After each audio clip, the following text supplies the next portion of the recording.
الحمد لله والصلاة على نبيه محمد وآله وأصحابه أجمعين. أما بعد فأعوذ بالله من الشيطان اللعين الرجيم. بسم الله الرحمن الرحيم. عن أبا هريرة رضي الله عنه قال لما توفي النبي صلى الله عليه وسلم واستخلف أبو بكر وكفر من كفر من العرب قال عمر يا أبا بكر كيف نقاتل الناس وقد قال النبي صلى الله عليه وسلم أمرت أن أقاتل الناس حتى يقولوا لا إله إلا الله فمن قال لا إله إلا الله عصم مني ماله ونفسه إلا بحقه إلى آخر يوم كما قال عليه الصلاة والسلام. صدق الله وصدق رسوله النبي الصادق الأمين. عزیزان ایمان میرے محترم سامعین مکرمین، اللہ کے بڑے احسان اور کرم نوازی سے ہمارے پروگرام درس حدیث کا یہ جاری ساری ہے. رب العالمین سے دعا رب العالمین عمل کرنے کی توفیق عطا فرمائے.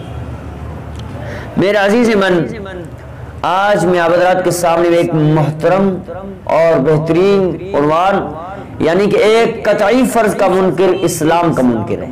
یعنی کہ جو قطعی طور پہ جو فرض اللہ رب العزت کے محبوب صلی اللہ علیہ وسلم سے اللہ تعالیٰ سے منسوخ ہوئی ہے، یعنی کہ اللہ رب العزت نے اور اللہ کے محبوب صلی اللہ علیہ وسلم نے حکم دیا ہے قطعی، اگر جو قطعی فرض کو نہیں مانتا یعنی اسلام کا منکر ہے. حضرت ابو ہریرہ رضی اللہ عنہ سے روایت فرماتے ہیں کہ جب رسول اللہ صلی اللہ علیہ وسلم کا وصال ہو گیا، فرمایا واستخلف ابو بکر وکفر من کفر، وصال ہو گیا تو اس کے بعد حضرت ابو بکر صدیق رضی اللہ تعالیٰ خلیفہ ہوئے، اور عرب میں جن جن قبائل کو کافر بننا تھا وہ کافر بن گئے.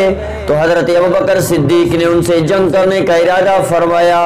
تو حضرت عمر فاروق رضی اللہ تعالیٰ نے ان سے فرمایا ابو بکر آپ ان سے کیسے جنگ کر سکتے ہو، حالانکہ رسول اللہ صلی اللہ علیہ وسلم کا ارشاد ہے کہ میں اس بات کا حکم دیا گیا ہوں کہ مشرکین سے جنگ جاری رکھو یہاں تک کہ وہ یہ اقرار کر لیں کہ خدا کا کوئی شریک نہیں مگر ایک اللہ، ایک ہی اللہ ہے. جو شخص یہ اقرار کر لے تو اس نے اپنی جان و مال کو مجھ سے بچا لیا. تم ابو بکر تم کیسے سے جنگ کرتے ہو؟ فرمایا ہاں جو بعض پر اسلامی ضابطے کی ماتت ہوگی وہ اب بھی باقی رہے گی. حضرت نے ابو بکر صدیق نے فرمایا جو اسلام کے والے سے جو بعض بس ہوگی وہ باقی رہے گی.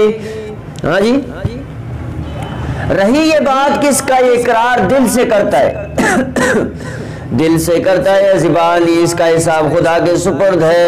تو حضرت ابو بکر صدیق رضی اللہ عنہ نے فرمایا کہ خدا کی قسم جو شخص نماز پڑھے گا اور زکوٰۃ کا انکار کرے گا میں اس کے ساتھ ہی ضرور جنگ کروں گا، کیونکہ جس طرح نماز بدنی عبادت ہے اسی طرح زکوٰۃ مالی عبادت ہے.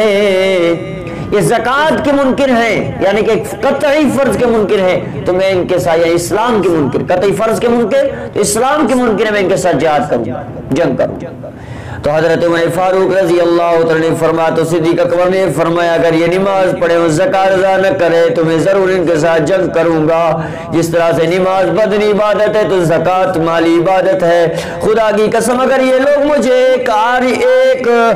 ایک بکری کا بچہ دینے سے انکار کر دیں گے جس کو حضرت صلی اللہ علیہ وسلم کو دیا کرتے تھے میں ان پر سے بھی ان کے ساتھ جنگ کروں گا.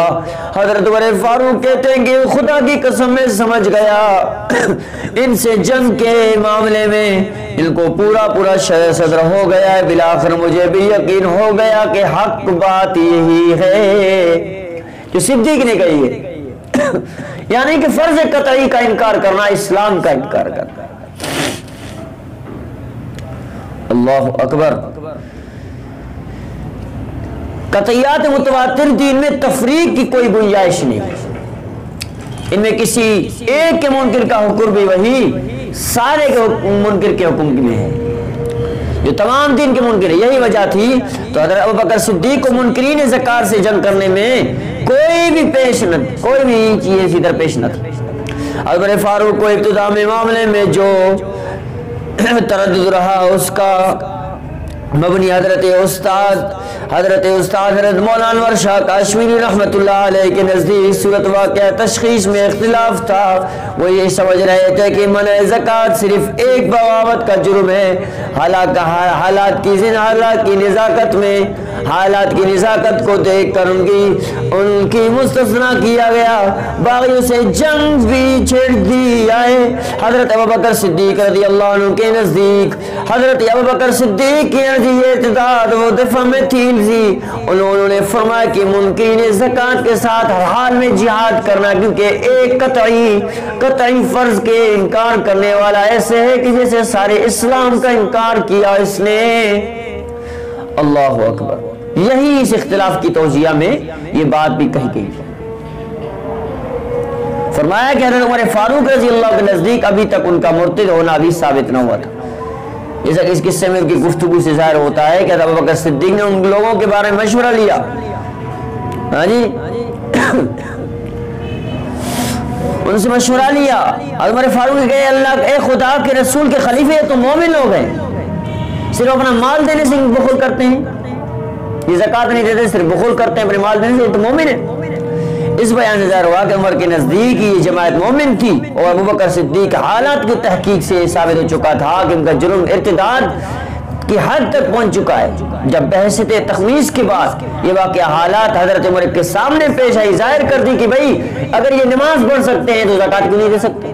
اس طرح سے نماز ایک بدنی عبادت ہے تو زکوٰۃ بھی ایک مالی عبادت ہے. نماز فرض ہے تو زکوٰۃ بھی فرض ہے. ایک قطعی فرض کو چھوڑنا ایسے ہے اسے سارے اسلام کا اس نے انکار کر دیا.